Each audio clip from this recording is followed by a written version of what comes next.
Friends, എല്ലാവർക്കും പുതിയൊരു വീഡിയോയിലേക്ക് സ്വാഗതം. സോ ഇന്നത്തെ വീഡിയോയിൽ കാണിച്ചു തരാൻ പോകുന്നത് ഫ്രെയിം ബ്ലോക്കിംഗ് ട്രാൻസിഷൻസിനെ കുറിച്ചാണ്. സോ സൗണ്ടിൻ്റെ ചെറിയൊരു പ്രശ്നങ്ങൾ ഉണ്ടാവും, അത് ജലദോഷം ആയതുകൊണ്ടാണ്. അപ്പോൾ ഈ ഫ്രെയിം ബ്ലോക്കിംഗ് ട്രാൻസിഷൻ എന്താണെന്ന് വെച്ചാൽ, നിങ്ങൾ പ്രിവ്യൂ എന്നിട്ട് ഫസ്റ്റ് ഒരു വീഡിയോ കണ്ടിട്ടുണ്ടാവും. ആ ഒരു വീഡിയോ നിങ്ങൾ ശ്രദ്ധിച്ച് നോക്കിയാൽ മനസ്സിലാവും, അത് 3 വീഡിയോ ഉണ്ട്. അപ്പോൾ ആ ഒരു 3 വീഡിയോയിലേക്ക് നിങ്ങൾ പോകുന്ന ആ ഒരു ട്രാൻസിഷൻ നിങ്ങൾ ശ്രദ്ധിച്ച് നോക്കിയാൽ മതി. അതായത് ഫസ്റ്റ് വീഡിയോ നിങ്ങൾ രണ്ടാമത്തെ വീഡിയോയിലേക്ക് പോകുമ്പോൾ അതിനെടുക്കുന്ന ഒരു തൂണുണ്ട്. ആ ഒരു തൂണാണ് ഇങ്ങനെ സ്ലൈഡ് ചെയ്തിട്ട് രണ്ടാമത്തെ വീഡിയോയിലേക്ക് പോകുന്നത്. ഒന്നാമത്തെ വീഡിയോയിൽ ആ തൂണ് രണ്ടാമത്തെ വീഡിയോയിലേക്ക് വന്നിട്ട് അങ്ങനെ രീതിയിലുള്ള ട്രാൻസിഷനാണ്. അതുപോലെ തന്നെ രണ്ടാമത്തെ വീഡിയോ നിന്ന് മൂന്നാമത്തെ വീഡിയോയിലേക്ക് പോകുന്നതിൻ്റെ ഇടയ്ക്ക് നിൽക്കുകയാണെങ്കിൽ ഒരു കങ്ങുണ്ട്. ആ ഒരു കങ്ങിന്ന് അടുത്തൊരു സ്ഥലത്തേക്ക് പോകുമ്പോൾ അല്ലെങ്കിൽ ഒരു ട്രാൻസിഷൻ ആ ഒരു രീതിയിൽ ഒരു സ്ലൈഡ് ചെയ്തിട്ട് പോകുന്ന രീതിയിൽ മൂന്നാമത്തെ വീഡിയോയിലേക്ക് പോകുന്ന രീതിയിലാണ്. ഇന്ന് കണ്ടാണെന്ന് വെച്ചാൽ ഇങ്ങനെ ഒരു പ്രൊഫഷണൽ ലുക്ക് ഉണ്ടാവും ആ ഒരു വീഡിയോ കാണുമ്പോൾ തന്നെ. സോ ഇങ്ങനെ ഒരു ട്രാൻസിഷൻ ഇതെങ്ങനെ നമുക്കങ്ങനെ ക്രിയേറ്റ് ചെയ്യാൻ കഴിയുന്നുള്ളതാണ് ഈ വീഡിയോയിൽ കാണിച്ചിട്ട് പോകുന്നത്. ഇത് ഞാനിപ്പോൾ അലൈറ്റ് മോഷൻ ക്രിയേറ്റ് ചെയ്തതാണ്. സോ ഇതെങ്ങനെ നിങ്ങൾക്ക് ഫോണിനകത്ത് തന്നെ അലൈറ്റ് മോഷൻ എങ്ങനെ ക്രിയേറ്റ് ചെയ്യുന്നുള്ളതാണ് ഈ വീഡിയോയിൽ കാണിച്ചിട്ട് പോകുന്നത്. സോ നമ്മൾ അലൈറ്റ് മോഷൻ്റെ ഒരു സീരീസ് തുടങ്ങിയിട്ടുണ്ട്. അപ്പോൾ അതിൻ്റെ ഒരു നെക്സ്റ്റ് പാർട്ടാണിത്. അപ്പോൾ ഇത് നിങ്ങൾക്ക് കൈൻമാസ്റ്ററിനകത്തും ചെയ്യാൻ പറ്റും. കൈൻമാസ്റ്ററിനകത്ത് നിങ്ങൾക്ക് അങ്ങനെ ഈ ഫ്രെയിം ബ്ലോക്കിംഗ് ട്രാൻസിഷൻ ചെയ്യാൻ വേണ്ടി ഒരുപാട് വീഡിയോസ് യൂട്യൂബിലുണ്ട്. നിങ്ങൾക്ക് എന്താ പറയുക, മലയാളത്തിൽ തന്നെ ഒരുപാടുണ്ട്. സോ നിങ്ങൾക്ക് കൈൻമാസ്റ്ററിനകത്ത് നല്ല രീതിയിൽ ചെയ്യാൻ പറ്റും. പക്ഷേ പെർഫെക്റ്റ് ആയിട്ട് നിങ്ങൾക്ക് കിട്ടണമെന്നില്ല. അത് എന്താ പറയുക, ഒരു ഡ്രോ ഒക്കെ ചെയ്തിട്ട് കീ ഫ്രെയിം ഒക്കെ ചെയ്യുന്ന ഒരു പരിപാടിയാണ്. പക്ഷേ അത് പെർഫെക്റ്റ് ആയിട്ട് കിട്ടണമെന്നില്ല. അതൊക്കെ ഒരു മരത്തുമ്മൽ വരുന്ന ട്രാൻസിഷനാണ്. നിങ്ങളിപ്പോൾ ഒരു മനുഷ്യൻ നിങ്ങളുടെ നടന്നു പോകുന്ന ട്രാൻസിഷൻ ചെയ്യാമെന്നുണ്ടെങ്കിൽ അത് നിങ്ങൾക്ക് അതിലും ചെയ്യാൻ പറ്റില്ല. അത് പെൻ ടൂളൊക്കെ വെച്ചിട്ട് ഇങ്ങനെ ചെയ്യണം. സോ അങ്ങനത്തെ കാര്യങ്ങളൊക്കെ നിങ്ങൾക്ക് അലൈറ്റ് മോഷനാണ് ചെയ്യാൻ പറ്റുക. നിങ്ങൾക്ക് ഇങ്ങനത്തെ ട്രാൻസിഷൻസ് ക്രിയേറ്റ് ചെയ്യുന്ന അല്ലെങ്കിൽ ഇങ്ങനത്തെ ആനിമേഷൻസിലേക്ക് വീഡിയോസൊക്കെ ക്രിയേറ്റ് ചെയ്യണമെന്നുണ്ടെങ്കിൽ നിങ്ങൾക്ക് ഈ പറഞ്ഞ പോലെ തന്നെ അലൈറ്റ് മോഷൻ യൂസ് ചെയ്യാം. അതായിരിക്കും ഏറ്റവും ബെറ്റർ. സോ അതുകൊണ്ട് തന്നെയാണ് അലൈറ്റ് മോഷൻ യൂസ് ചെയ്യുന്നത്. അതുപോലെ തന്നെ അലൈറ്റ് മോഷൻ നമ്മൾ സീരീസ് തുടങ്ങിയിട്ടുണ്ടല്ലോ.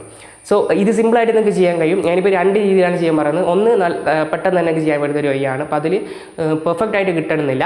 രണ്ടാമത്തെന്ന് വെച്ചാൽ കുറച്ച് പണിയുള്ളൊരു പരിപാടിയാണ്. പക്ഷേ അത് കുറച്ച് എന്താ പറയുക, ചെയ്യുന്നതാണെങ്കിൽ നല്ല പെർഫെക്റ്റ് ആയിട്ട് കിട്ടുന്നതായിരിക്കും. അപ്പോൾ ഞാൻ ഇതേ പറഞ്ഞ് ബോറടിപ്പിക്കുന്നില്ല, കാരണം ഇപ്പം തന്നെ ലെങ്ത്ത് കൂടിയിട്ടുണ്ട്. നിങ്ങളെ വീഡിയോൻ്റെ ഡ്യൂറേഷൻ കണ്ടാൽ തന്നെ ഏകദേശം ഒരു 10-12 മിനിറ്റ് എന്തായാലും ഉണ്ടാവും.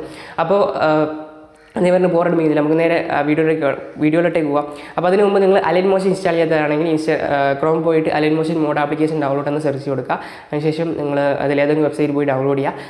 അപ്പോൾ അങ്ങനെ ഡൗൺലോഡ് ചെയ്തിട്ട് നിങ്ങൾ ഇൻസ്റ്റാൾ ചെയ്യുക. അപ്പോൾ നമുക്ക് നേരെ വീഡിയോയിലോട്ടേക്ക് പോകാം. ഓക്കെ, ഇപ്പോൾ നിങ്ങൾ ആദ്യം ഇൻസ്റ്റാളേഷൻ ഓപ്പൺ ആക്കി വെക്കുക. അപ്പോൾ ഞാൻ ആദ്യം ഇത് തുടങ്ങുന്നതിന് മുമ്പ് അത് പറഞ്ഞത്, എനിക്ക് ഈ അലൈറ്റ് മോഷനെ കുറിച്ച് ചെറിയ കാര്യങ്ങളെങ്കിലും അറിയണം. അതായത് കട്ട്, ട്രിം, അങ്ങനത്തെ കാര്യങ്ങളെന്തെങ്കിലും അറിയണം. എല്ലാം എനിക്ക് അറിഞ്ഞുകൂടാന്നുണ്ടെങ്കിൽ നിങ്ങൾക്ക് ഞാൻ ഇതിൻ്റെ ട്യൂട്ടോറിയൽ വീഡിയോ ചെയ്തിട്ടുണ്ട്. അതിൻ്റെ ലിങ്ക് ഞാൻ ഡിസ്ക്രിപ്ഷൻ ബോക്സിൽ മുകളിലായിട്ട് അവരും കൊടുത്തിട്ടുണ്ട്. ഈ വീഡിയോ കാണുന്നതിന് മുമ്പ് പ്ലീസ് ആ ഒരു വീഡിയോ കണ്ട് നോക്കുക, കാരണം ഇതെല്ലാം എനിക്കൊന്നും മനസ്സിലാവില്ല. ഓക്കെ, അപ്പോൾ നമുക്ക് വീഡിയോയിലേക്ക് പോകാം. അപ്പോൾ അതൊരു +, ക്ലിക്ക് ചെയ്ത് കൊടുക്കുക. അതിനുശേഷം നിങ്ങൾക്ക് വേണ്ട റേഷ്യോയും കാര്യങ്ങളൊക്കെ സെറ്റാക്കിയിട്ട് ക്രിയേറ്റ് പ്രോജക്റ്റ് കൊടുക്കുക. അതിനുശേഷം +, ക്ലിക്ക് ചെയ്തിട്ട് ഇമേജ് വീഡിയോ പോയിട്ട് നിങ്ങൾക്ക് വേണ്ട വീഡിയോ സെറ്റ് ചെയ്ത് നോക്കുക. ഓക്കെ, അപ്പോൾ ഞാൻ 2 വീഡിയോ ആഡ് ചെയ്ത് കൊടുത്തിട്ടുണ്ട്. അപ്പോൾ നിങ്ങൾക്ക് ആ വീഡിയോ കാണാവുന്നതാണ്. ഞാനിപ്പോൾ റിവ്യൂ കൊടുത്ത വീഡിയോ തന്നെയാണ്. അപ്പോൾ അതിൻ്റെ ഒറിജിനൽ വീഡിയോ ആണിത്. ഞാൻ ജസ്റ്റ് ഒന്ന് കളർ ഗ്രേഡ് ചെയ്തിട്ടുണ്ട്, വേറൊന്നുമില്ല. അപ്പോൾ നിങ്ങൾക്ക് ആ വീഡിയോ കാണാം. ജസ്റ്റ് ഇങ്ങോട്ടേക്ക് റാഗ് ചെയ്ത് കാണിച്ചു തരാം. ഇതാണ് ആ വീഡിയോ. അപ്പോൾ ഇതിൽ നിങ്ങൾക്കിവിടെ കാണാൻ കഴിയും ഈ ഒരു തൂണ് കണ്ടില്ലേ, ഇതൊരു ഒറിജിനൽ വീഡിയോ ആണ്. അപ്പോൾ ഇതിൻ്റെ പ്രിവ്യൂ കണ്ടാൽ നിങ്ങൾക്ക് മനസ്സിലാവും. ഈ തൂണിൻ്റെ ഈ ഭാഗത്ത് എന്താ പറയുക, ഇങ്ങോട്ടേക്ക് നീങ്ങുന്ന സമയത്ത് ഈ പറഞ്ഞ കണ്ടില്ല, ഈ ഒരു രണ്ടാമത്തെ ഫുട്ടേജിലേക്ക് പോകുന്നുണ്ട്. അതുപോലെ തന്നെ ഈ പറഞ്ഞ രണ്ടാമത്തെ ഫുട്ടേജിൽ നിന്ന് ഇങ്ങോട്ടേക്ക് റാഗ് ചെയ്ത് കാണിച്ചാൽ ഈ പറഞ്ഞ ഈ ഭാഗത്തുനിന്ന് ഇല്ല അടുത്ത വീഡിയോയിലേക്ക് പോകുന്നുണ്ട്. അപ്പോൾ അതാണ് നമ്മൾ ചെയ്യുന്നത് ഫ്രെയിം ബ്ലോക്കിങ്. അപ്പോൾ ഇത് ചെയ്യാൻ വേണ്ടി നിങ്ങളൊരു വീഡിയോ ഷൂട്ട് ചെയ്യണം. അപ്പോൾ വീഡിയോ എന്ന് പറയുന്നത് പറഞ്ഞല്ലോ, സാധാരണ നിങ്ങൾക്ക് വേണ്ട ഒരു സിനിമാറ്റിക് ലുക്ക് വീഡിയോ, അങ്ങനത്തെ ഒരു വീഡിയോ എടുക്കാം. അപ്പോൾ ആ ഒരു വീഡിയോനകത്ത് നിങ്ങൾ ചെയ്യുന്നതെന്ന് വെച്ചാൽ ഒരു ഒബ്ജക്റ്റ് അല്ലെങ്കിൽ ഒരാളോ ആരെങ്കിലും അങ്ങനെ അതിലുണ്ടാകണം. ആ ഒരു സംഭവം അവസാനം ഫസ്റ്റ് തൊട്ടിട്ട് ഈ തൂണ് നോക്കുകയാണെന്നുണ്ടെങ്കിൽ ഈ തൂണിന് ഫസ്റ്റ് മുതലേ ഉണ്ട്, ഇവിടുന്ന് ഒട്ടേ ഉണ്ട്. എന്നിട്ട് ഈ വീഡിയോ നിന്ന് റാഗ് ചെയ്തിട്ടില്ലേ, ഇങ്ങ് വരെ എഴുതിയൊരു ഈ സംഭവം ഈ തൂണുണ്ട്. അതുപോലെ തന്നെ അടുത്ത് നമ്മുടെ ആ ഒരു എന്താ പറയുക, ആ ഒരു കങ്ങ് നോക്കുകയാണെന്നുണ്ടെങ്കിൽ ജസ്റ്റ് അങ്ങോട്ടേക്ക് നീങ്ങി നോക്കാം. ഇത് ഫസ്റ്റ് തൊട്ടേ ഉണ്ടല്ലേ, ഈ ഫസ്റ്റ് തൊട്ടേ ഉണ്ട്, എന്നിട്ട് അവസാനം വരെ ഉണ്ട്. അങ്ങനെ അവസാനം വരെ, ഫസ്റ്റ് തൊട്ട് അവസാനം വരെ ഒരു സംഭവം നിങ്ങൾ ആ ഒരു വീഡിയോനകത്ത് കൊണ്ടുവരിക. അല്ലെങ്കിൽ എന്താ പറയുക, നിങ്ങളുടെ കൈ കൊണ്ട് ലെഫ്റ്റിൽ നിന്ന് റൈറ്റിലോട്ടേക്ക് അങ്ങനെ സ്വൈപ്പ് ചെയ്ത് കൊടുത്താലും മതി. അങ്ങനെ കൈ കൊണ്ട് ഇങ്ങനെ നീക്കി കൊടുത്താലും അതിലൂടെ നമുക്ക് ഫ്രെയിം ബ്ലോക്കിങ് ചെയ്യാൻ പറ്റും. ഓക്കെ, അപ്പോൾ അങ്ങനെ ഒരു സംഭവം നിങ്ങൾ ആ ഒരു വീഡിയോനകത്ത് കൊണ്ടുവരിക. എന്നിട്ട് ഈ എഡിറ്റിങ്ങിൽ പറയാം. ഓക്കെ, അപ്പോൾ അങ്ങനെ നിങ്ങളൊരു വീഡിയോ ആഡ് ചെയ്ത് കൊടുത്തതിന് ശേഷം നിങ്ങൾ എന്താ ചെയ്യണമെന്ന് വെച്ചാൽ, നമ്മൾ ആ ഒരു ട്രാൻസിഷൻ തുടങ്ങേണ്ട സമയത്ത് ഇപ്പോൾ ഇവിടുന്ന് വരെ ഒന്നുകൂടി വെയിറ്റ് ചെയ്യാം. ഓക്കെ, അപ്പോൾ ഇവിടം വരെ, അതായത് എന്താ പറയുക, ഇവിടം വരെ ഒരു സാധാരണ വീഡിയോ ആണ്. നമുക്ക് ഇവിടെ എത്തുമ്പോൾ നമുക്ക് ഈ ഭാഗത്തുനിന്ന് ട്രാൻസിഷൻ തുടങ്ങണം. അപ്പോൾ അങ്ങനെ ട്രാൻസിഷൻ തുടങ്ങേണ്ട ഒരു ഭാഗം എടുത്തു നോക്കാം. അപ്പോൾ ഈ ഭാഗം ഇവിടെ അടുത്ത ട്രാൻസിഷൻ തുടങ്ങേണ്ടത് 23 എടുത്ത് നോക്കിയാൽ കണ്ടു നോക്കാം. അത് സാധാ ഫസ്റ്റ് വീഡിയോ ആണ്, കണ്ടില്ല? ഈ ഭാഗത്താണ് ട്രാൻസിഷൻ തുടങ്ങേണ്ടത്. ഓക്കെ, അപ്പോൾ അങ്ങനെ ആ ഭാഗം എടുത്തതിന് ശേഷം പ്ലസ് ഐക്കൺ ക്ലിക്ക് ചെയ്യുക. അപ്പോൾ അതിനു മുമ്പ് ഞാൻ 2 രീതിയിലാണ് ഇതിൽ പറഞ്ഞിരുന്നത്. എനിക്ക് പറഞ്ഞല്ലോ, ആദ്യം പറഞ്ഞാൽ നമുക്ക് ഉണ്ടാവും. ഫസ്റ്റ് എന്ന് വെച്ചാൽ കൈൻ മാസ്റ്റർ ഒക്കെ ചെയ്യുന്ന പോലെ ഒരു കീ ഫ്രെയിം ചെയ്യുന്ന ഒരു പരിപാടിയാണ്. അപ്പോൾ അത് സിമ്പിളായിട്ട് ചെയ്യാൻ പറ്റും, പക്ഷേ അത് പെർഫെക്റ്റ് ആയിട്ട് കിട്ടണമെന്നില്ല. പക്ഷേ രണ്ടാമത്തെ വഴി എന്ന് വെച്ചാൽ നല്ല പെർഫെക്റ്റ് ആയിട്ട് കിട്ടും, പക്ഷേ കുറച്ച് ടൈം എടുക്കും. അപ്പോൾ ഞാൻ ആദ്യത്തെ ട്രിക്ക് പറഞ്ഞുതരാം. അതിനുവേണ്ടി ഞാൻ പറഞ്ഞ പോലെ ട്രാൻസിഷൻ്റെ ആ ഒരു തുടങ്ങുന്ന ഭാഗം എടുത്ത് വെക്കുക. അതിനുശേഷം പ്ലസ് ഐക്കൺ ക്ലിക്ക് ചെയ്ത് കൊടുക്കുക. അവിടെ വെക്ടർ ഡ്രോയിങ് എന്നാണ്, അത് ക്ലിക്ക് ചെയ്ത് കൊടുക്കുക. അത് ക്ലിക്ക് കൊടുത്തതിന് ശേഷം ഒന്ന് ബാക്ക് അടിക്കാണ്, ഒന്നും കൂടി ക്ലിക്ക് ചെയ്തിട്ട് എഡിറ്റ് പോയിന്റ് എന്നാണ്, അത് ക്ലിക്ക് ചെയ്ത് കൊടുക്കുക. അപ്പോൾ ഇവിടെ ഒരു സ്നൈപ്പർ വലിയ സംഭവം വരും. എന്താ ചെയ്യേണ്ടതെന്ന് വെച്ചാൽ ഇത് നിങ്ങൾ ഒന്ന് ബാക്ക് അടിക്കാം. ഇവിടെ ഒന്നും ക്ലിക്ക് ചെയ്യാൻ പാടില്ല. ക്ലിക്ക് ചെയ്യാതെ തന്നെ നിങ്ങൾ ഇങ്ങോട്ടേക്ക് ചെയ്തിട്ട് ഈ ഭാഗത്ത് മുകളിലത്തെ ആ ഒരു എൻഡ് ഭാഗത്ത് ആ ഒരു തോണിൻ്റെ അവിടെ ക്ലിക്ക് ചെയ്ത് കൊടുക്കുക. അതിനുശേഷം താഴോട്ട് നീക്കിയിട്ട് അവിടെ ഒന്ന് ക്ലിക്ക് ചെയ്ത് കൊടുക്കുക.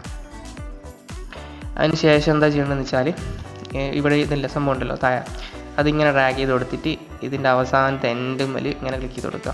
അതിനുശേഷം നിങ്ങൾക്ക് താഴെ അടിയിൽ നിങ്ങൾക്ക് ഇതിൻ്റെ ഇവിടെ ഒരു പ്ലസ് ഐക്കൺ കണ്ട് കാണുന്നില്ലേ, നിങ്ങൾ ഇവിടെ കാണുന്നില്ലേ, അതിൽ താഴത്തെ വേറൊരു പ്ലസ് ഐക്കൺ ഉണ്ടാവും. ആ ഒരു പ്ലസ് ഐക്കൺ ഇപ്പോൾ ഇതിലേക്ക് ഉണ്ടാവുക, അത് നിങ്ങൾ ഇതിലേക്ക് താഴോട്ടേക്ക് നീക്കി കൊടുത്താൽ കണ്ടില്ല, ഇവിടെ ആയിരിക്കും, കണ്ടില്ലേ ഈ ഭാഗത്ത് കാണുന്നില്ല, മുകളിൽ കണ്ടില്ല ഇവിടെ ട്രാൻസിഷൻ ഒരു സംഭവം. എന്നിട്ട് അതിങ്ങനെ നീക്കി കൊടുത്തിട്ട് മുകളിലേക്ക് കൊടുക്കുക. അപ്പോൾ മൊത്തത്തിൽ കവർ ചെയ്തിട്ടുണ്ട്. ഇനി കവർ ചെയ്തിട്ടില്ല എന്നുണ്ടെങ്കിൽ ഇവിടെ ഒരു ഡോട്ടായിട്ട് കൊടുത്തിട്ടുണ്ടാവും. ഇതിൽ ഒരു ഡോട്ട് ക്ലിക്ക് ചെയ്ത് കൊടുത്താൽ കണ്ടില്ലേ, ഇപ്പോൾ ഈ ഇവിടെയാണ് പച്ച കളർ ഉണ്ടെങ്കിൽ അത് നമുക്ക് നീക്കി കൊടുക്കാം. ഇങ്ങനെ നീക്കിയിട്ട് സെറ്റാക്കി വെച്ച് കൊടുക്കുക. അതിനുശേഷം അടുത്ത താഴത്തെടുക്കുക, അതും ഇങ്ങനെ നീക്കി സെറ്റാക്കി വെക്കുക. അതിനുശേഷം ഇനിയാണ് ട്രിക്ക് തുടങ്ങുന്നത്. അതിനുശേഷം എന്ത് ചെയ്യണമെന്ന് വെച്ചാൽ നിങ്ങളൊന്ന് ബാക്ക് അടിക്കുകയാണ്. ബാക്ക് അടിച്ചതിന് ശേഷം ഒന്ന് ക്ലിക്ക് ചെയ്ത് കൊടുക്കുക. എന്നിട്ട് മൂവ് ആൻഡ് ട്രാൻസ്ഫോം എന്നാണ്, അത് ക്ലിക്ക് ചെയ്ത് കൊടുത്തതിന് ശേഷം ഇവിടെ പ്ലസ് ഐക്കൺ കാണാം, പ്ലസ് ഐക്കൺ ക്ലിക്ക് ചെയ്ത് കൊടുക്കുക. പ്ലസ് ഐക്കൺ ക്ലിക്ക് ചെയ്ത് കൊടുത്തതിന് ശേഷം ജസ്റ്റ് ഒന്ന് ഈ സംഭവം 26 ഒന്ന് 27 മൂവ് ചെയ്യണം. മൂവ് ചെയ്തതിന് ശേഷം ജസ്റ്റ് ഇതൊന്ന് എന്താ പറയുക ഇങ്ങോട്ടേക്ക് മൂവ് ചെയ്ത് കൊടുക്കുകയാണ്. അതിന് ശേഷം ഒന്നും കൂടി മൂവ് ചെയ്ത് കൊടുക്കുകയാണ്. അല്ല ഈ രീതിയിൽ ഈ വീഡിയോ മുഴുവനായിട്ട് ഇങ്ങനെ മൂവ് ചെയ്ത് കൊടുക്കുക. ഞാനൊന്ന് സ്കിപ്പ് ചെയ്യാണ്. പിന്നെ ചില ഭാഗത്ത് ഇതിങ്ങനെ റൊട്ടേറ്റ് ചെയ്യേണ്ട ആവശ്യമില്ല. ഇപ്പോൾ നിങ്ങളിങ്ങനെ റൊട്ടേറ്റ് ചെയ്യണമെന്നുണ്ടെങ്കിൽ എന്താ ചെയ്യേണ്ടതെന്ന് വെച്ചാൽ കുറച്ച് അങ്ങോട്ടേക്ക് നീക്കി കൊടുക്കുക. ഓക്കെ, ഇവിടെ ഒരു സംഭവം ഉണ്ട്, ക്ലിക്ക് ചെയ്തതിന് ശേഷം ഇവിടെ പ്ലസ് ഐക്കൺ കാണാം, പ്ലസ് ഐക്കൺ ക്ലിക്ക് ചെയ്തിട്ട് ഒന്ന് റൊട്ടേറ്റ് ചെയ്യും.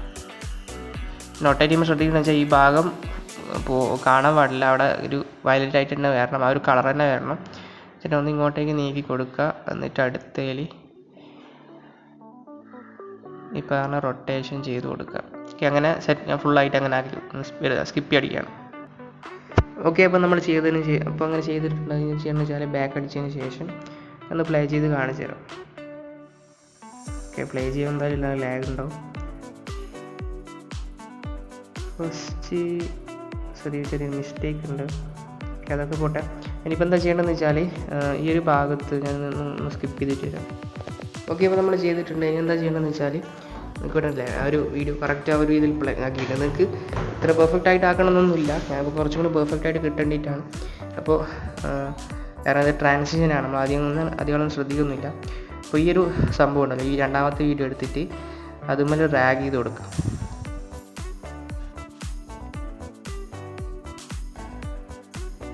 അവിടെ സ്റ്റാർട്ട് ചെയ്യുന്ന പരിപാടി അവസ്ഥലത്തൊന്ന് ബുക്ക് മാർക്ക് ഇവിടെ ഉണ്ട്, ബുക്ക് മാർക്ക് ഇട്ട് കൊടുക്കുക. അതിനുശേഷം ഇവിടേക്ക് ഇങ്ങനെ ഡ്രാഗ് ചെയ്ത് കൊടുക്കുക. അതിനുശേഷം എന്താ പരിപാടി എന്ന് വെച്ചാൽ നിങ്ങൾ ഈ പറഞ്ഞതാ എൻ്റെ ഇവിടെ പോയിൻ്റ് ചെയ്യുന്നുണ്ട്, ഈ പറഞ്ഞ സംഭവം, അതായത് ഈ അവിടെ ഉള്ള ഈ സംഭവം, അതുപോലെ തന്നെ ഈ രണ്ട് സംഭവം, അതായത് ഫസ്റ്റത്തെയും അതുപോലെ തന്നെ തേർഡത്തെയും ഞെക്കി പിടിച്ചാൽ ഒന്ന് പിന്നെ മൂന്നാമത്തെയും അങ്ങനെ ഞെക്കി പിടിച്ചതിന് ശേഷം മുകളിൽ രണ്ടാമതായിട്ട് വരുന്ന സംഭവം ക്ലിക്ക് ചെയ്ത് കൊടുക്കുക. അപ്പോൾ ഇത്രയുള്ള പരിപാടി ഉണ്ടെങ്കിലേ ഇങ്ങനെ വീഡിയോ അല്ല ഈ രീതിയിൽ വരും. അടുത്ത വീഡിയോയിലേക്ക് കണ്ടില്ലേ, ഇതാണ് ഫസ്റ്റത്തെ ട്രിക്ക്, സിമ്പിളായിട്ട് ചെയ്യാൻ പറ്റും. അപ്പോൾ ഇനി നമുക്ക് രണ്ടാമത്തെ ട്രിക്ക് നോക്കാം. ഇത് നിങ്ങൾക്ക് മറ്റേതിലും ഇതുപോലെ തന്നെ ചെയ്ത് കൊടുക്കാം. മറ്റേത് ഇത് നേരെ ഓപ്പോസിറ്റ് ആണ്, അതായത് റൈറ്റിൽ നിന്ന് ലെഫ്റ്റിലോട്ടേക്കാണ്. അങ്ങനെയാണെങ്കിൽ ചെയ്യില്ല. ട്രാൻസിഷൻ എവിടെയാണോ തുടങ്ങുന്നത് അവിടെ നിന്ന് ഇങ്ങനെ ഡ്രാഗ് ചെയ്ത് കൊടുത്താൽ മതി, അങ്ങനെ ഇങ്ങോട്ടേ. ഓക്കെ, അപ്പോൾ നമുക്ക് അടുത്ത രണ്ടാമത്തെ ട്രിക്ക് നോക്കാം. ഇപ്പോൾ രണ്ടാമത്തെ ട്രിക്കും ഈ സംഭവം തന്നെയാണ്, പക്ഷേ ജസ്റ്റ് ഒന്ന് മാറ്റുന്നേ ഉള്ളൂ. അപ്പോൾ ഇതെന്താ ചെയ്യുന്നതെന്ന് വെച്ചാൽ, രണ്ടാമത്തെ ട്രിക്ക് എന്ന് വെച്ചാൽ ഞാനിപ്പോൾ ആദ്യം ചെയ്ത ട്രിക്ക് എന്ന് വെച്ചാൽ ഒരു സ്ക്വയർ ഒരു സംഭവം വെച്ചിട്ട് ചെയ്യുന്നതാണ്. അപ്പോൾ അതുകൊണ്ട് തന്നെ അത് കറക്റ്റായിട്ട് കിട്ടണമല്ലോ. ഇപ്പോൾ ഒരു മനുഷ്യനാണ് നമ്മളിപ്പോൾ ഇതിൽ കൂടി നടക്കുകയാണെന്നുണ്ടെങ്കിൽ നമുക്ക് കറക്റ്റ് റെക്റ്റാങ്കിൾ ടൈപ്പ് ആണല്ലോ, അതുകൊണ്ട് നമുക്കത് ഇങ്ങനെ ട്രാൻസിഷൻ ചെയ്യാൻ പറ്റില്ല. അതുകൊണ്ട് അങ്ങനത്തെ സമയത്ത് ഷേപ്പ് കുറച്ച് വളഞ്ഞും തിരിഞ്ഞൊക്കെ ഉള്ള ഒരു സമയത്ത് നമുക്ക് ഈ രണ്ടാമത്തെ ട്രിക്ക് ഉപയോഗിക്കാം. അപ്പോൾ ഇതെങ്ങനെ ചെയ്യുന്നതെന്ന് അറിയാം. അതിനുവേണ്ടി ഞാൻ പറഞ്ഞല്ലോ, ആദ്യം ഈ ട്രാൻസിഷൻ തുടങ്ങുന്ന ഒരു സ്ഥലം നോക്കുക. ഇവിടെയാണ് ട്രാൻസിഷൻ തുടങ്ങുന്നത്. ഇവിടെ ഒരു സംഭവമില്ല. അതിനുശേഷം ഞാൻ പ്ലസ് ഐക്കൺ ക്ലിക്ക് ചെയ്തിട്ട് ഞാൻ നേരത്തെ പറഞ്ഞ പോലെ വെക്ടർ ഡ്രോയിങ് എടുക്കുക, ബാക്ക് അടിക്കുക, എന്നിട്ട് ഷേപ്പ് ബോർഡ് എടുത്തിട്ട് എഡിറ്റ് പോയിൻ്റ് എടുക്കുക. അതിനുശേഷം ഞാൻ പറഞ്ഞ പോലെ തന്നെ അവിടെ നിന്ന് ഇങ്ങനെ ക്ലിക്ക് ചെയ്തിട്ട് താഴെ വീണ്ടും ക്ലിക്ക് ചെയ്തിട്ട് ഇതിങ്ങനെ റാഗ് ചെയ്ത് കൊടുത്തിട്ട് അവിടെ ക്ലിക്ക് ചെയ്യുക. എന്നിട്ട് അടുത്ത് താഴെ കാണുന്ന പ്ലസ് ഐക്കൺ ക്ലിക്ക് ചെയ്തിട്ട് മുകളിൽ നിന്ന് നീക്കി കൊടുത്തിട്ട് അവിടെയും അതുപോലെ സെറ്റാക്കുക. അതിനുശേഷം ഈ പറഞ്ഞ ഡോട്ട് ഉണ്ടല്ലോ, ഈ ഡോട്ടെല്ലാം ഒന്ന് സെറ്റാക്കി നീക്കി കൊടുക്കുക, താഴത്തെ അതുപോലെ തന്നെ. ഓക്കെ, അതിനുശേഷം എന്താ ചെയ്യണമെന്ന് വെച്ചാൽ മുകളിൽ എനിക്ക് ഒരു പ്ലസ് ഐക്കൺ കാണാം. ആ പ്ലസ് ഐക്കൺ ക്ലിക്ക് ചെയ്തിട്ട് എനിക്ക് ഓരോരോ ഡോട്ട്, ഇതിൽ ഫസ്റ്റ് ഡോട്ട് മുതൽ ഞാൻ തുടങ്ങാം. അവിടെ പ്ലസ് ഐക്കൺ കാണാം, അത് ക്ലിക്ക് ചെയ്ത് കൊടുക്കുക. താഴത്തെ ഡോട്ട് ക്ലിക്കുക, പ്ലസ് ഐക്കൺ ക്ലിക്കുക, താഴത്തെ ഡോട്ട് ക്ലിക്കുക, പ്ലസ് ഐക്കൺ ക്ലിക്കുക, താഴത്തെ ഡോട്ട് ക്ലിക്കുക, പ്ലസ് ഐക്കൺ ക്ലിക്കുക. അങ്ങനെ എല്ലാ ഡോട്ടിലും പ്ലസ് ഐക്കൺ ക്ലിക്ക് ചെയ്യണം. ഓക്കെ, അപ്പോൾ എനിക്ക് ഇങ്ങനെ ഡോട്ട് ക്ലിക്ക് ചെയ്യാൻ വേണ്ടിയിട്ട് ആ ഡോട്ടിൻ്റെ അവിടെ ഇങ്ങനെ ഒന്ന് ക്ലിക്ക് ചെയ്ത് കൊടുത്താൽ വീടില്ല, ഇങ്ങനെ ക്ലിക്ക് ചെയ്ത് കൊടുത്താൽ മതി, ഡോട്ട് ക്ലിക്ക് ചെയ്യാവുന്ന. ഓക്കെ, അങ്ങനെ ഡോട്ട് ക്ലിക്ക് ചെയ്ത് കൊടുത്തതിന് ശേഷം അങ്ങനെ എല്ലാം ക്ലിക്ക് ചെയ്ത് കൊടുക്കുമ്പോൾ അത് ശ്രദ്ധിക്കുക, കാരണം ഇത് ചെയ്തിട്ടില്ലെങ്കിൽ ബാക്കിയുള്ള കാര്യങ്ങളൊന്നും ചെയ്യാൻ പറ്റില്ല. ഓക്കെ, അങ്ങനെ എല്ലാം സെറ്റ് ചെയ്ത് ക്ലിക്ക് ചെയ്ത് കൊടുത്തതിന് ശേഷം ഒന്ന് ജസ്റ്റ് ഒന്ന് മൂവ് ചെയ്ത് കൊടുക്കാം. ഇപ്പോൾ 75 ആണെങ്കിൽ 26 ഇട്ട് കൊടുത്തു, ഒരു ചേഞ്ചും വരുന്നില്ല. നിങ്ങൾ ഈ ഭാഗം ശ്രദ്ധിച്ച് നോക്കിയാൽ മതി. ഈ ഭാഗം ശ്രദ്ധിച്ച് നോക്കിയാൽ നിങ്ങൾക്ക് മനസ്സിലാവും അവിടെ എന്തോ ചേഞ്ച് വരുന്നുണ്ടോ. 27 ഇട്ട് കൊടുത്തു, അവിടെ ചേഞ്ച് വന്നിട്ടുണ്ട്. അപ്പോൾ നമ്മൾ എന്ത് ചെയ്യാം, ഇവിടെയുള്ള ഏതെങ്കിലും ഡോട്ട്, ഞാൻ നടുവത്തെ 2 ഡോട്ടാണെന്ന് തോന്നുന്നു മൂവ് ചെയ്യേണ്ടത്. അപ്പോൾ അതല്ല, ആ 2 ഡോട്ട് ഇങ്ങനെ ക്ലിക്ക് ചെയ്യേണ്ടത്. ഈ ഭാഗത്തെ സംഭവമാണ് ആ ഡോട്ട്. താഴത്തെ ക്ലിക്ക് ചെയ്ത് കൊടുക്കുക, ഇവിടുത്തെ അല്ലേ, ഇങ്ങനെ റാഗ് ചെയ്ത് കൊടുക്കുക. ഇങ്ങനെ എന്താ ചെയ്യുന്നത് വെച്ചാൽ 28 വെച്ച് കൊടുക്കുക. അതിന് ശേഷം അവിടെ ഇങ്ങനെ റാഗ് ചെയ്ത് കൊടുക്കുക. അങ്ങനെ റാഗ് ചെയ്ത് അവസാനം വരെ റാഗ് ചെയ്ത് കൊടുക്കുക. ഞാൻ സ്കിപ്പ് ചെയ്യണം. ഓക്കെ, അപ്പോൾ ഇങ്ങനെ എല്ലാ സംഭവം കറക്റ്റായിട്ട് ചെയ്ത് കൊടുക്കുക. അപ്പോൾ ഇത് കുറച്ച് പേഷ്യൻസ്, അതായത് കുറച്ച് ക്ഷമ ഉണ്ടെങ്കിലാണ് കുറച്ചുകൂടി നല്ല രീതിയിലാവുക. അപ്പോൾ നിങ്ങളൊന്ന് പ്ലേ ചെയ്ത് നോക്കുക, ഇങ്ങനെ ഇതെല്ലാം കഴിഞ്ഞതിന് ശേഷം. കാരണം ചില സമയത്ത് കണ്ടില്ല, ഇവിടെയൊക്കെ കറക്റ്റ് റെഡിയാക്കി കൊടുക്കുക. പിന്നെ നിങ്ങളൊരു ഒരാളെ ഫ്രെയിം ബ്ലോക്കിംഗ് ആണ് ഉദ്ദേശിക്കുന്നതെങ്കിൽ എന്താ പറയുക, ഇവിടെ ഒരു ഓപ്ഷൻസൊക്കെ ഉണ്ട്. ഈ ഒരു ഓപ്ഷൻസൊക്കെ ഉപയോഗിച്ചിട്ട് ചെയ്യുക. അത് അങ്ങനെയൊക്കെ കേർവ്ഡായിട്ട് കിട്ടുകയൊക്കെ ചെയ്യും. അതൊക്കെ ഉപയോഗിച്ചാൽ കണ്ടില്ല, ഇവിടെ സെറ്റായി വന്നിട്ടുണ്ട്. ഇനി എന്താ ചെയ്യണമെന്ന് വെച്ചാൽ, ഞാൻ നേരത്തെ സംഭവം പറഞ്ഞ പരിപാടി തന്നെയാണ്. ഇങ്ങനെ ക്ലിക്ക് ചെയ്ത് കൊടുക്കുക. അതിനുശേഷം ഈ വീഡിയോ ഒന്ന് മുകളിലോട്ടേക്ക് കൊടുക്കുക. ഓക്കെ, അപ്പോൾ ഈ 2 വീഡിയോ വന്നിട്ടുണ്ട്. പിന്നെ എന്താ ചെയ്യുകയെന്ന് വെച്ചാൽ, ഈ ഫസ്റ്റത്തെ സംഭവം മൂന്നാമത്തെ സംഭവം എടുക്കുക. എന്നിട്ട് ഇവിടെ മുകളിൽ കാണുന്ന ക്ലിപ്പ് സംഭവം ക്ലിക്ക് ചെയ്ത് കൊടുക്കുക. കഴിഞ്ഞു, ഇത്രയേ ഉള്ളൂ. രണ്ടാമത്തെ വീഡിയോയിലേക്ക് പോയി. ഇത്രയേ ഉള്ളൂ പരിപാടി. റെക്കോർഡ് ചെയ്യുന്നുണ്ടല്ലേ. ഓക്കെ, അപ്പോൾ ഇത്രയേ ഉള്ളൂ പരിപാടി. ഇനി ഇതുപോലെ തന്നെ രണ്ടാമത്തെ വീഡിയോ. ഇപ്പോൾ രണ്ടാമത്തെ വീഡിയോ നോക്കുകയാണെന്നുണ്ടെങ്കിൽ ഒന്ന് വെയിറ്റ് ചെയ്യാം. ഓക്കെ, എന്താ ചെയ്യേണ്ടതെന്ന് വെച്ചാൽ, ഇവിടെ തുടങ്ങേണ്ടത് ഈ ഭാഗത്താണെങ്കിൽ ഈ ഭാഗത്ത് ക്ലിക്ക് ചെയ്തിട്ട് ഇങ്ങനെ റാഗ് ചെയ്ത് കൊടുക്കുക. ഇത് ഞാൻ പറഞ്ഞത് ഈ പറഞ്ഞ പോലെ തന്നെ ഈ റെക്റ്റാങ്കിൾ ടൈപ്പുള്ള ഷേപ്പ് ആയതുകൊണ്ടാണ്. ഇനിയിപ്പോൾ നിങ്ങളൊരു മനുഷ്യനൊക്കെ വരയ്ക്കുകയാണെന്നുണ്ടെങ്കിൽ ഡോട്ട് ഇങ്ങനെ ക്ലിക്ക് ചെയ്തിട്ട് ഞാൻ നേരത്തെ പറഞ്ഞ രണ്ടാമത്തെ സംഭവം ചെയ്തിട്ട് ഇങ്ങനെ ഓരോന്ന് മൂവ് ചെയ്ത് കൊടുക്കണം. ഓക്കെ, അപ്പോൾ ഇങ്ങനെയാണ് ചെയ്യുന്നത്. ഓക്കെ, അപ്പോൾ ഇങ്ങനെയാണ് നിങ്ങൾക്ക് ഇങ്ങനെ ഫ്രെയിം ബ്ലോക്കിംഗ് ട്രാൻസിഷൻ ചെയ്യാൻ പറ്റുന്നത്. സംഭവം നിങ്ങൾ ഫസ്റ്റ് ടൈം ചെയ്യുമ്പോൾ കുറച്ച് ഡിഫിക്കൽട്ടായിട്ട് തോന്നും, പക്ഷേ നിങ്ങൾ അത് ചെയ്താകുമ്പോൾ നല്ല രീതിക്ക് പെട്ടെന്ന് തന്നെ കഴിയുന്നതായിരിക്കും. സിമ്പിളായിട്ട് ചെയ്യാൻ കഴിയും. ഫസ്റ്റ് ട്രിക്കിനെക്കാളും കുറച്ചും കൂടി എഫക്റ്റീവ് ആവുന്നത് രണ്ടാമത്തെ ട്രിക്ക് തന്നെയാണ്. നിങ്ങൾ ഒരാൾ നടന്നു പോകുന്ന രീതിയിലൊക്കെ ചെയ്യുന്നുണ്ടെങ്കിൽ രണ്ടാമത്തെ ട്രിക്ക് ഇങ്ങനെ മാർക്ക് ചെയ്ത് അതിങ്ങനെ കേവ് രീതിയിൽ ഇങ്ങനെ ഒരു റൗണ്ട് ടൈപ്പ് ആണെന്നുണ്ടെങ്കിൽ ഈ ഇങ്ങനെ പെൻഡോൾ വെച്ച് ചെയ്യുമ്പോൾ അത് കേവ് രീതിയിലാക്കി കിട്ടണമെന്നുണ്ടെങ്കിൽ അതിൽ വേറൊരു ഓപ്ഷൻസൊക്കെ ഉണ്ട്. അത് നിങ്ങൾ യൂസ് ചെയ്ത് നോക്കാം. അപ്പോൾ ഞാനിന്ന് കുറച്ച് പെട്ടെന്ന് പറഞ്ഞു തന്നിട്ടുണ്ടാവും. അപ്പോൾ നിങ്ങൾക്ക് ഒരുപാട് കൂടി ഇങ്ങനെ ട്രൈ ചെയ്ത് നോക്കുകയാണെങ്കിൽ നിങ്ങൾക്ക് നല്ലൊരു വീഡിയോ നിങ്ങൾക്ക് ക്രിയേറ്റ് ചെയ്യും, നല്ല ട്രാൻസിഷൻ ക്രിയേറ്റ് ചെയ്യുന്നതാണ്. ഇങ്ങനത്തെ ഒരു ട്രാൻസിഷൻ നിങ്ങളൊരു വീഡിയോനകത്ത് ചെയ്യുമ്പോൾ നല്ലൊരു പ്രൊഫഷണൽ ലുക്കായിരിക്കും കിട്ടുന്നതായിരിക്കും. സോ ഇന്നത്തെ എടുത്തിട്ടുള്ള വീഡിയോ ഇഷ്ടപ്പെട്ടാൽ ലൈക്ക് ചെയ്യാനും ഷെയർ ചെയ്യാനും സബ്സ്ക്രൈബ് ചെയ്യാനും മറക്കരുത്. സോ നമുക്ക് അടുത്ത വീഡിയോ കാണാം. Thanks for watching. ബൈ.